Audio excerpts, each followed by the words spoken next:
Welcome to Samba Samba. Enjoy the video. In this video, I will explain how to connect Bluetooth JBL headphones to your PS5. First, it's important to understand that the PlayStation 5 does not natively support third-party Bluetooth headphones directly. This means you will almost certainly need a compatible USB Bluetooth audio adapter. Make sure your JBL headphones are fully charged and ready for pairing before proceeding with the setup steps. This ensures a smooth and uninterrupted connection experience. Next, take your USB Bluetooth audio adapter and plug it into any available USB port on your PlayStation 5 console. These ports are usually found on the front or back of the system.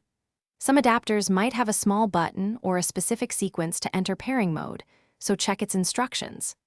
Once plugged in, the PlayStation 5 should recognize the adapter, often indicated by a light on the adapter itself. Now, it's time to pair your JBL headphones. Put your headphones into Bluetooth pairing mode.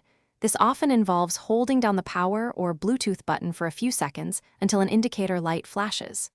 Simultaneously, activate the pairing mode on your USB adapter if it has a dedicated button.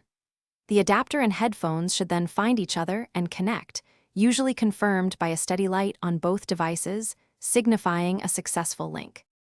Finally, navigate to your PlayStation 5 settings menu, then select Sound, and ensure the audio output is directed through your USB Bluetooth adapter. You might need to adjust the volume on both your JBL headphones and within the PlayStation 5 sound settings for optimal listening. If you encounter any connection issues, try restarting your PlayStation 5 console and unplugging and replugging your USB adapter. This often resolves minor glitches. Thanks for watching. Consider subscribing if we helped you.